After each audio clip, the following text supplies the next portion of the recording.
Hello, is everybody back from the bar or there's still a bunch of people at the bar? It was packed a minute ago. All right, well, I know everybody's wanting to know what team won the group project, right? Is everybody excited to hear that one? So we're gonna have Gay up here to speak in probably 15 or 20 minutes. But before that, Casey's gonna go ahead and present the winner of our group project. Good evening, everyone. Thank you very much for participating in this year's group project. We had a lot of fun putting it together. Walking around, looked like a lot of you had fun playing it, which is the idea. So we were glad that you guys were able to enjoy it. We enjoyed putting it on for you guys. Along those lines, when you get your conference feedback surveys, fill that out. There are questions in there about the group project. We'd love to hear what you guys have to say about it. Not only what would happen this year, but what you'd like to see in future years. And also volunteer next year. It's always great to have people on the committee. The more people we get signed up, the easier it is to fulfill these committees because not everybody has the bandwidth to do everything all the time, every meeting. So the more people we have, the more helpful that is. Also, I do want to mention the special thanks to a few people on the committee this year who did a great job pushing it forward. That's Molly Turner, and Kylie Bacco, and Carlin Billings. The whole group did an amazing job. Those three ladies in particular really pushed us forward. They had a lot of the concept and framework put together and did a lot of the detailing. But again, we're thankful for everyone who participated, both in the committee and in the project this year. And as fulfilling as that is, probably not as fulfilling as actually winning. So the team that won this year with the most group points was team number 2. I don't know if this table is now currently empty in honor of their great victory. But there's no one sitting at table 2. But if you were sitting here, since we had to do so much rearrangement with the teams, it would be helpful if you could come up instead of us looking at our list because we move people around. If you were on group 2, please come up and get your gift cards. I know there was only 6 people on that team. So if I see a dozen of you, we're going to have to figure out, I don't know, Indian arm wrestling or something. But if you were on group 2, congratulations. Y'all did an amazing job. All the teams did. All the points were higher than we expected from both the team perspective and the individual. So y'all all did a great job and exceeded what we thought was going to be possible that game. So thank you very much. Group 2.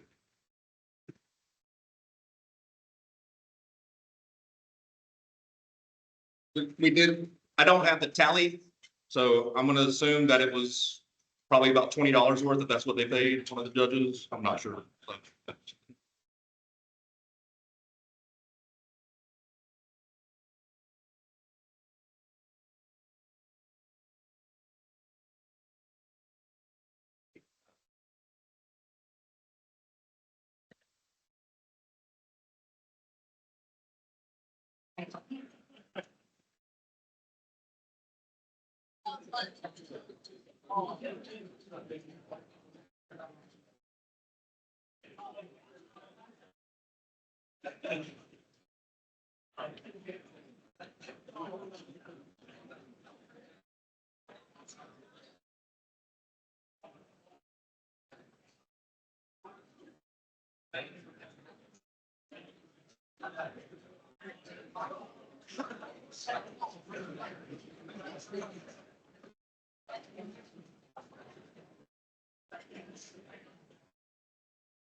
Hello?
Everyone got all their food?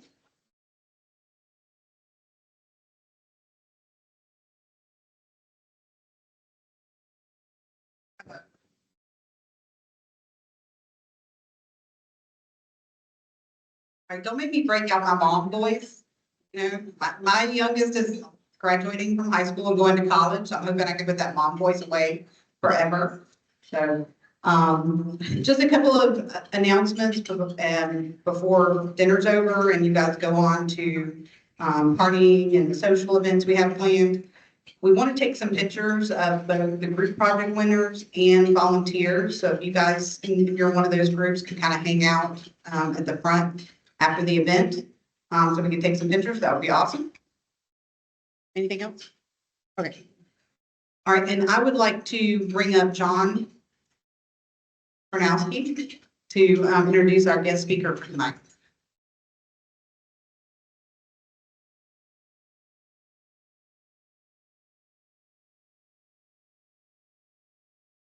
Everyone have a great time? Yeah? This is awesome. Somebody asked me earlier, said, how many of these have you been to? And I said, all of them. And this is easily the biggest turnout we've ever had.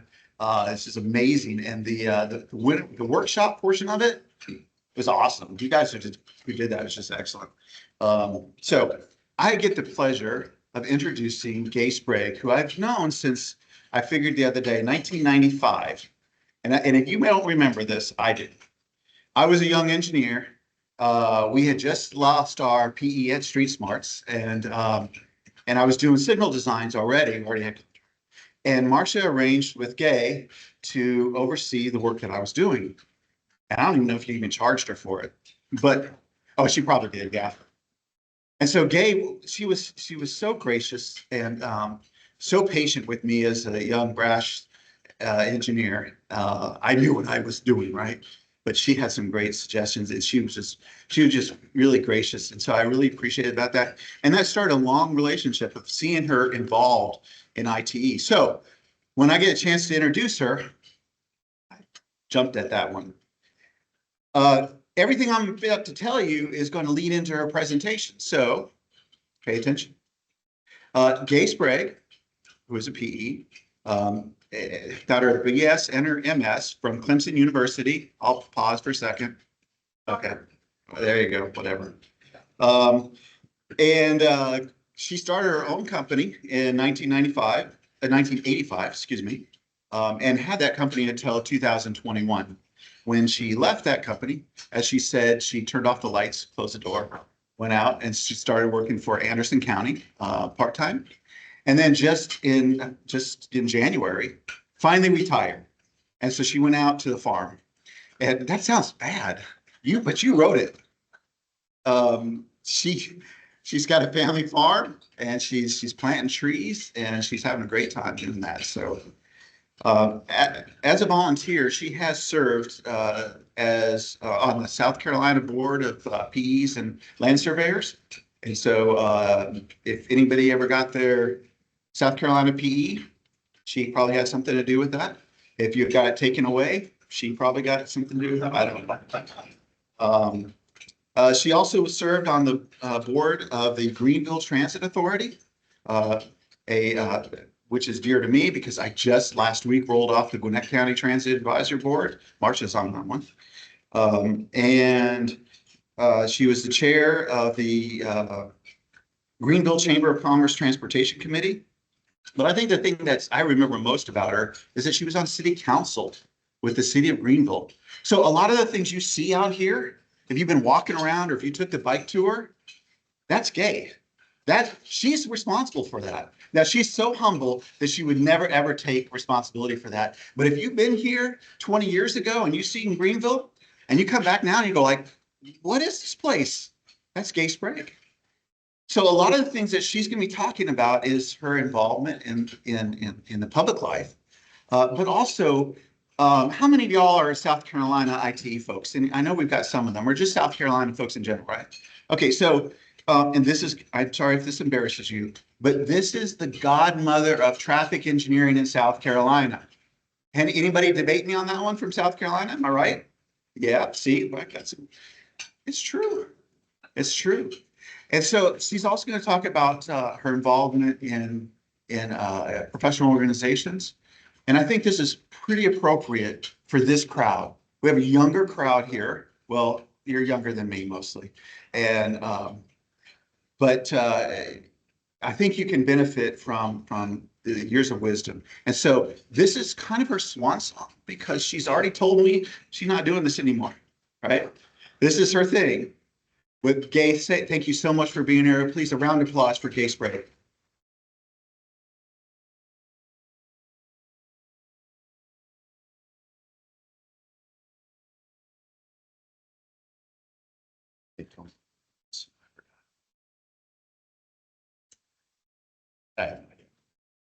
To get it. Yeah. Wow, thanks. Well, while he's coming up, I'll just say thank you for having me here tonight. Thank you to all our Elizabeth and Ralph being in charge, and Raul and John for inviting me, and Tabitha, I forgot where you're in that mix, but thank you. Yes, it is. Thank you so much. It's a delight to be with you. Thanks. So the title is a little bit different than what's on the program. I've got rewards of professional organizations and public service. Found out during the week that my friend Marcia Bomar, who is the rock star of professional organizations, is going to talk a little bit about that tomorrow. So I thought I'd tack on a little advertisement for the people in this room considering various forms of public service. It's also very rewarding, and we'll talk about that. But first, and I don't know if anybody else has done this, I want to say welcome to Greenville. Where you are right now, the Hyatt was the first anchor back in 1982 for the Renaissance of Greenville. And you see the picture of the Hyatt on the left and what it looks like before the Hyatt on the right. The very visionary city council at the time adopted a tax increment finance district for the downtown area. And the public-private partnerships across the city are what have made it what it is today. The Hyatt, a great example of that. The atrium was actually, I'm not sure what the current status, but it was actually a public park. So that was a public space wrapped in the envelope of a private development. The little square that's out front, I think it's called Noma Square now, that was also a public space. So that's how through the years we've managed many of these projects, is that they're public-private partnerships. So where you are right now was where it all started. And then in 1990, we built the Peace Center. That's our performing arts center. That's down in South Main. It's maybe 5 or 6 blocks from here. And what all the planners told us, sorry, it's allergy season, so I'm well prepared. But all the planners told us was you need to look at Renaissance of the city like a barbell. You need an anchor here and you need an anchor here, and then things will fill in, and in Greenville it did. You can see on the right what the Peace Center site looked like before, and today the Peace Center building is owned by a nonprofit, but the land under it belongs to the city. So the city is able to keep some control and also continue some funding for the site. So while you're here, please take some time to go see our beautiful Falls Park and Liberty Bridge, stroll down Main Street, then come back again, bring your money with you, enjoy some outdoor dining along Main Street, spend some time on the portion of the Swamp Rabbit Trail that comes through downtown Greenville. We have some amazing restaurants, some great nightlife. And then come back again, bring some more money, and go see a drive game. We can't compete with the Atlanta Braves, but it's a lot of fun. And take even more of the Swamp Rabbit Trail, which is an 18-mile-long multi-purpose trail, city-county partnership, private also, Prisma Health sponsors it, and just an amazing long stretch of multi-purpose and just used by everybody in the community. It's just an amazing asset. And then we have some beautiful scenery in the northern part of our county, some great state parks throughout the upstate. So please come again. You're close by. So let's get back to the subject.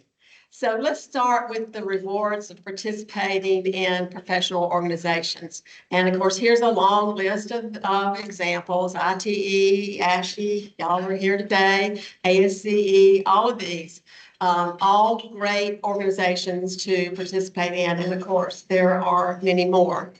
So my own story of the beginning of my participation in professional organizations began, like many of yours and many other people's has, in student chapters. Now, when I was at Clemson, there was not an ITE student chapter. We only had ASCE, and I participated in that. And that participation had, of course, some ups and downs. A couple of the ups were, you can see on the left a picture. It's very old and grainy because it's very old. An old picture of our Joint Engineering Council display that we had on Bowman Field for homecoming. And we won first place. So that was a lot of fun as a sophomore to get to work on something like that. And on the right, you see the first female concrete canoe team at Clemson University. I had at least paddled a canoe at my summer camp job. Pam Sperling, who's in front of me, I don't think had ever been in a canoe, but I don't think we won. But at least we did have participation that year in that event, that was a female canoe race. The next one I'm going to show you is a comparison of what the canoes look like now at Clemson University and what this one looks like by comparison. So you can see we've come a long way. The one on the right is the one that I was paddling. Well, thank goodness I don't have a picture of this. The next year, I was actually involved in building the canoe, and it actually broke in half and went to the bottom of the lake. So at least the participation in a professional organization showed me I did not want to emphasize construction materials, that I need to be looking for something else, but it was a lot of fun. So let's talk about what the rewards are. And if you're here, you're already here at a meeting, I'll talk about that in just a minute. But what I'm going to do is encourage you to get more and more involved in professional organization and encourage others to. So what does a professional organization do? Well, first, from a big umbrella, good for everybody standpoint, the organization can be a source of information and education to the public and elected officials. ITE has testified before Congress before. ASCE has its infrastructure report card. So that information is only at that wide public, at that level can only be given by an organization that represents all of us. It can also be a convener of individuals who can work on professional standards and positions. So if you don't have this large organization, there's nobody to bring those people together, especially from a national or international level, and produce that information. And then the organization can be an advocate for the profession, encouraging young people to pursue the profession, defending and promoting the profession. That would say that's particularly in SPE. In South Carolina, our South Carolina section of called SCSPE has a lobbyist.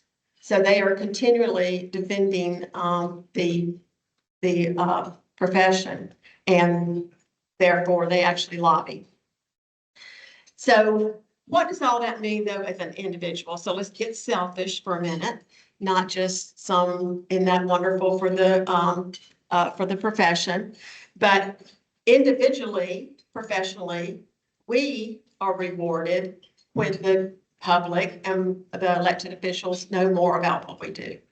So our professional organizations, educating them, or at least making that education available, is good for us. Those standards are standards that we use every day, and usually if you're a member, you're going to get a discounted rate for those publications.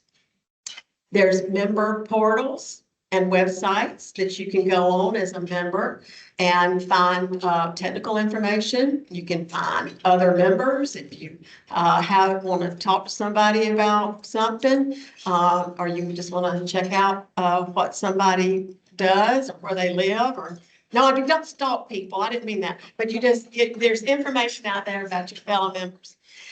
New employees, once again, shout out to student chapters. When our young people join the student chapters and get to know about the profession, then they're new employees for us. And personally, professionally, we are rewarded by the lobbying and advocacy that the professional organizations do. There's funding for projects so that we have jobs. There's protections for individuals and for businesses. So not only is it just an altruistic reason, is there just an altruistic reason to be part of a professional organization, but also individually, even if all you do is just pay your dues and just be one of the many members, you're still going to be rewarded. But what if you put a little more effort into it? What are the rewards? Meetings, conferences, workshops. I always learn something every time I go to a meeting. And then we get PDHs if you need them. You get to visit new places like Greenville, South Carolina.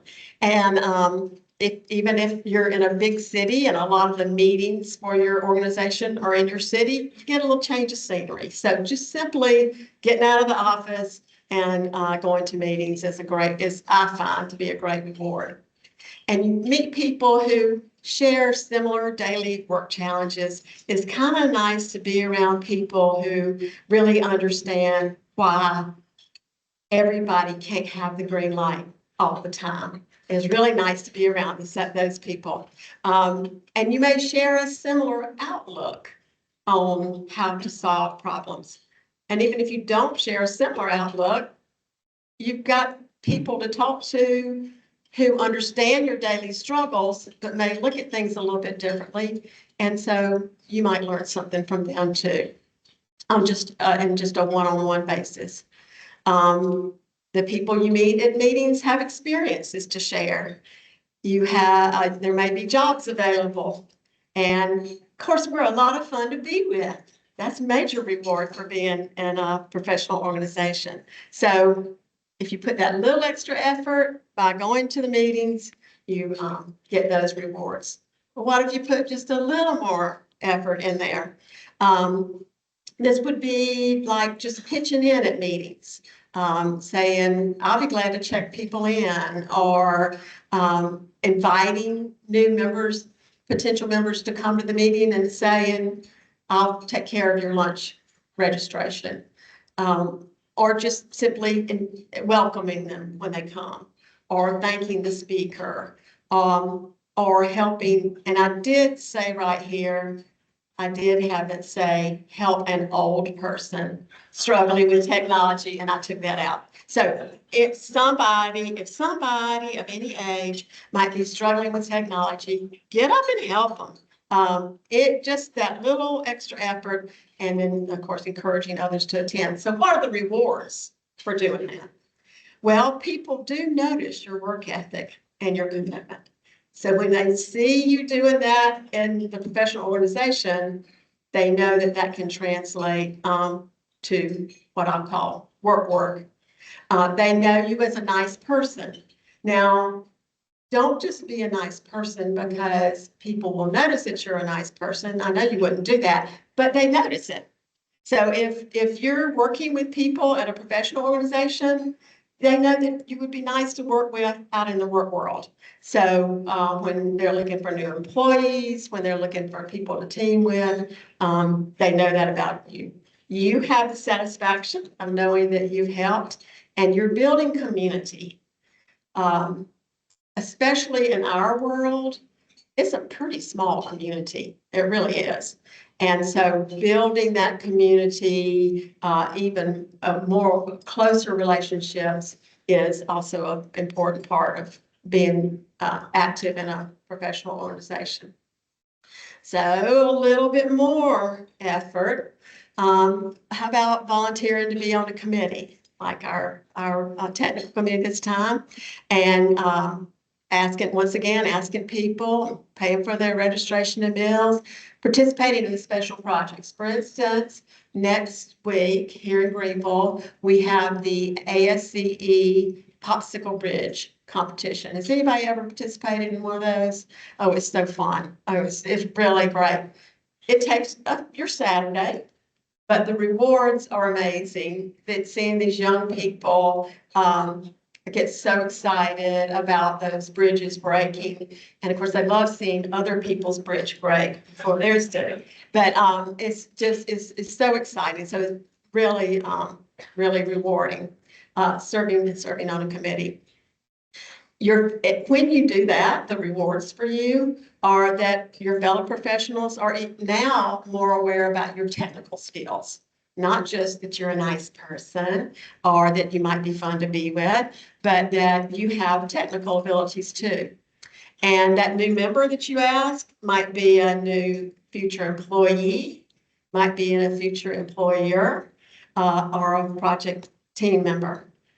And you get to know the workings of the organization and the abilities of others better. So when you're in there working on committees or at meetings, you get to know the other people's abilities also.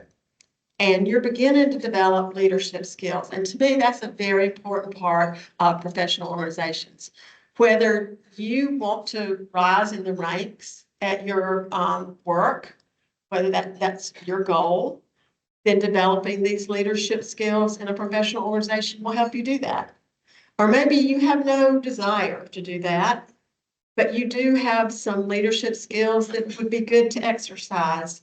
You can find those opportunities in a professional organization. So I really encourage you to get more and more involved. And then finally, really jumping in, chairing a committee, offering for office, can often be a lot of work. Thank you all. Lots and lots of work, but it also, these efforts also carry many rewards. Everything we've already talked about, and then more leadership skills and teamwork with your fellow leaders, helping form the priorities of the organization and the profession. So if you're in an organization, you think, I think we're putting too much emphasis on X when we ought to be doing Y. Well, when you start getting into this kind of leadership, then you can have you can have an effect on that. And I really try not to use the latest buzzwords for fear of what I might be doing right now, that they're already passé.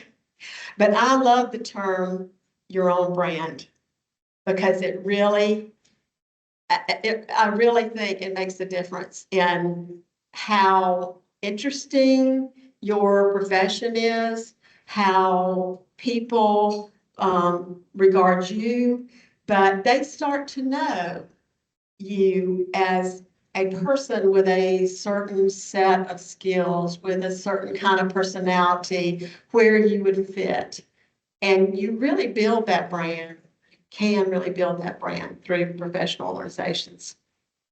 And of course, long-lasting friendships based on shared experiences and interest. I think it's great that John had asked me to speak tonight.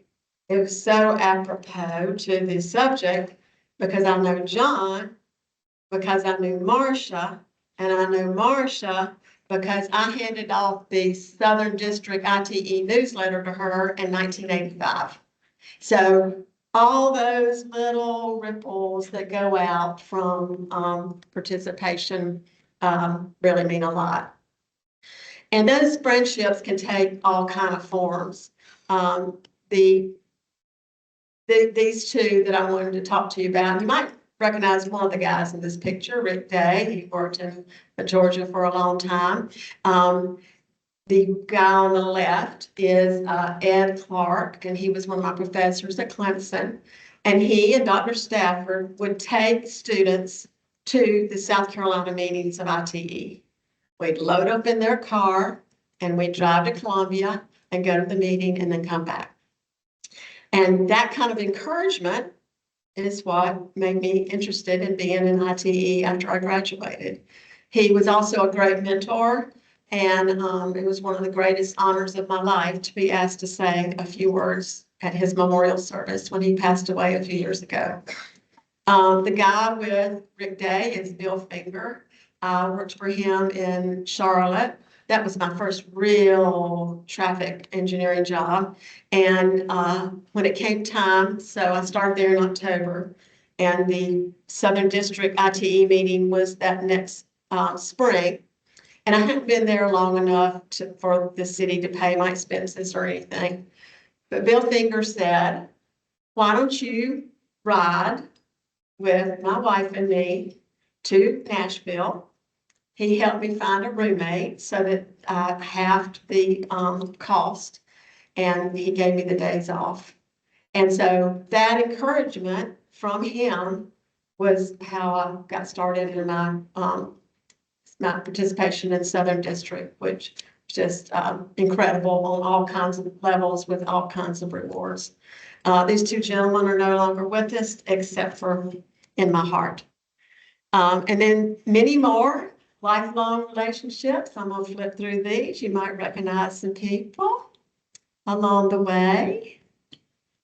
These are friends from across the district, and we can be friends regardless of their dancing ability. And I put this one in here. I had to put this one in because you can't talk about ITE or professional organizations in South Carolina without talking about Wayne Sarasua. And so Wayne is there in the front, whatever that move he's making is. But great guy. And so all these people from the South Carolina section are just great and have been good friends. And the next slide I'm going to show you is kind of the epitome of the rewards of these long-lasting relationships. So as John mentioned, when I wrapped up my little business, I had intentionally just stepped it down. My husband and I worked together for a long time, the Sprague and Sprague. And he went to work for his main client, and then we sold our office building. And then I didn't need my assistant anymore because a lot of that was about keeping up the building.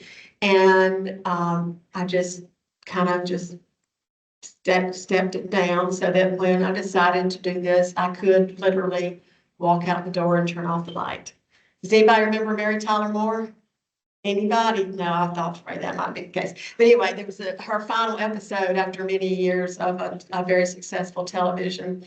She walks out the door and turns out the light. So I had a Mary Tyler Moore moment. And when you retired, of course, it's usually your coworkers that put on your retirement party. So I didn't have any. So when I walked out the door and turned out the light, I said, well, that's great. And at the South Carolina ITE golf tournament, they had a cake for me. It was real sweet.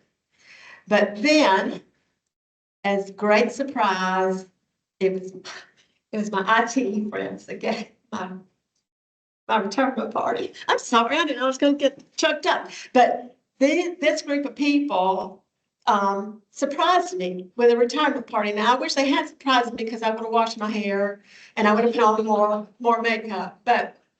And I will tell you a very quick story on myself about that. Am I getting close to 35 minutes? Because I don't want to keep you, but I was on that registration board, if y'all do recall.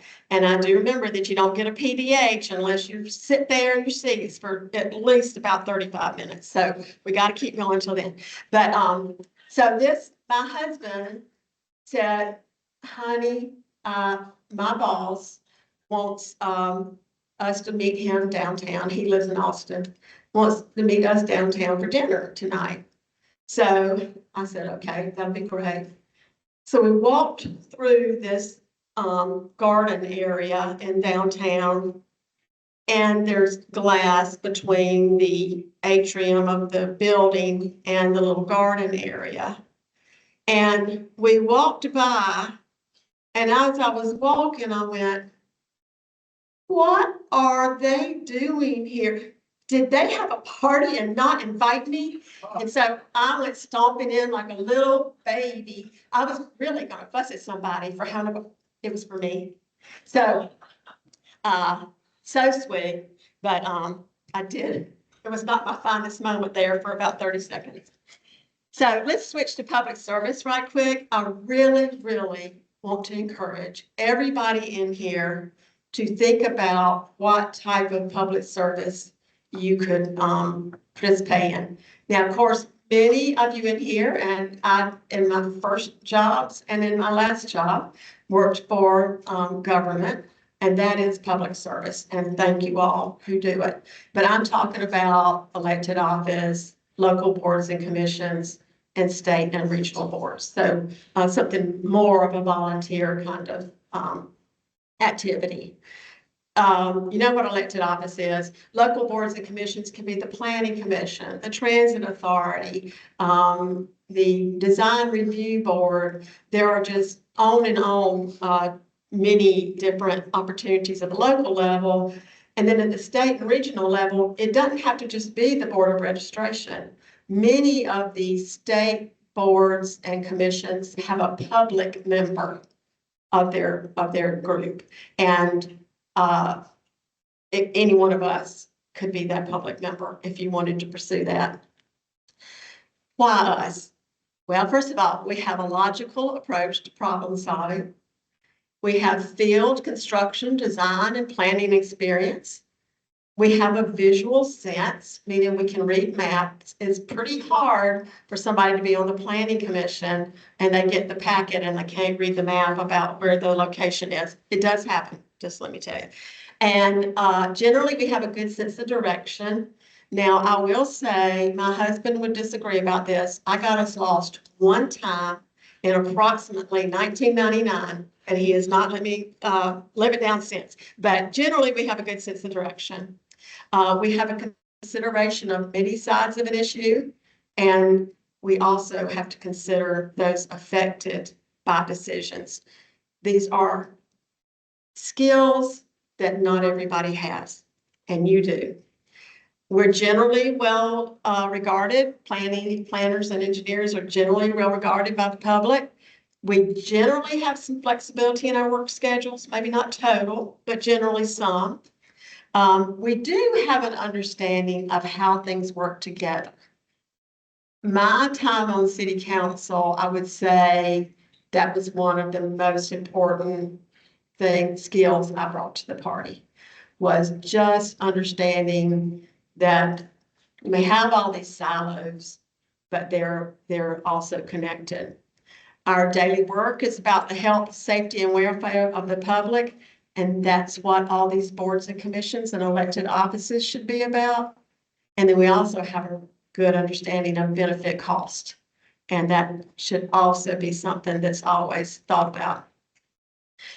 If you are interested in some public service, please prepare before offering. I don't believe he would have any reason to be in this room, but this gentleman called me several years ago and said, I'm going to run for the Water Commission. Would you support me? And I said, have you ever been to a meeting of the Water Commission? And he had never been to a meeting of the Water Commission. So it doesn't speak very highly of your interest if you've never even been to a meeting. So if you have an interest in any of these things, be sure you've gone to meetings before. Understand fully the time required to do it right, because it does take time if you do it right. Fully understand the potential conflicts. So this is one place that some of us might get tangled up if you're on a planning commission or a design review board. If you're in private practice, if your company is doing work on that project, then that really is a conflict. So just knowing what they are. Sometimes we had people on the boards that conflicted out so much they might as well not have been there. So just just be sure you understand what those are. Does your employer approve? Because you might have to leave work early to go to meetings. And is your family okay with it? Because everything is a family affair. So be sure they understand the time required. If it's a board and a commission, be sure you understand how that board or commission is appointed. Often they're appointed by elected officials. So you need some way to convey to those elected officials your skills and ability, and maybe get somebody to to take up for you. If you want to do an elected office, here are just some basic, and we've got some elected officials here, and Marcia also did that. But before you go sign up, be sure, these are my questions. Everybody here might have a different set of questions, but be sure you know who your constituency is. Are you willing to ask for money to fund a campaign? Who will run or help you with your campaign? What is your elevator speech? I'll come back in a second. Can you take the heat? Because there probably will be some heat at some point. And are you doing this for the right reasons? Is, to me, the most important question. When I first started running for city council, people would say, "Gay, what's your platform?" And I would go into a lengthy discussion of sewers and leaking into the river and transportation and infrastructure and planning and how they all go together. And of course, by this time, their eyes have rolled back in the back of their head. So what you need is an elevator speech. You need 3 sentences so that nobody goes blank, that you get across to them your reason for wanting to be that person's representative. Remember how we know a lot about benefit cost? Well, there are benefits and there are costs. Benefits are that you're using your skills to shape your city, county, and state. You meet great people. You're always learning. You may even have some personnel benefits. I will admit that I was self-employed when somebody asked me to run for city council, and she said, "Okay, you get health insurance." And I said, "Okay, sign me up." But that was not the reason, but it did help. It just might make you better at your work. I always thought that being an engineer made me a better city council person, and being a city council person made me a better engineer. But there are costs. You know how I said you meet some great people? We also meet some not so great people. I tried to go to the polls and just say to people in South Carolina, we have rules about what you can say within so far of the polling place. And I just try to say, "I'm Gay Sprague, thank you for voting. I'm Gay Sprague, thank you for voting." And one guy said, "Well, I didn't vote for you." And I said, "Well, thank you for voting." So you just have to be, gotta be ready for those people. It does take time away from other life priorities. When I did my city council gig, because I was self-employed in a small business, that I used some of the time that I would have been making money, but well worth it. Be sure you recognize the potential conflicts and also difficult decisions. When I first got on council, somebody said, "What keeps you up at night?" And I said, "Sewers." And that really was it. So we worked really hard on sewers, made some gains in that. And then after that, my answer was conflicting desires. You've got a situation, nobody's right, nobody's wrong. They just want something totally different. And deciding in cases like that it's difficult. And of course, this is something we all deal with in our work also. So please consider public service. You have so much to offer. And if it's the right spot at the right time, the benefit cost is 1,000 to 1. And I just use that number. It could be 10,000. It could be 100. But I just use that number. But there are great benefits. Thank you. Have a great day tomorrow. Glad you're in Greenville and safe travels.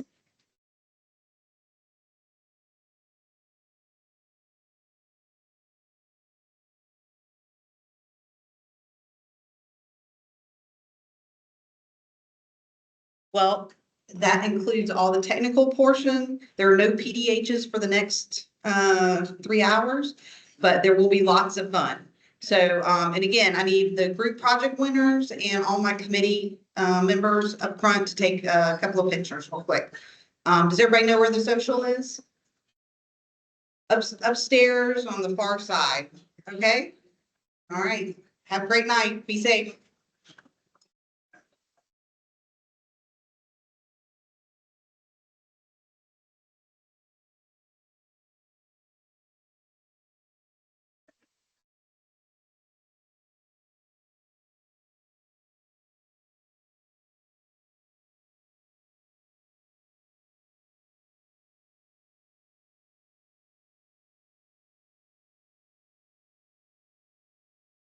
Hey.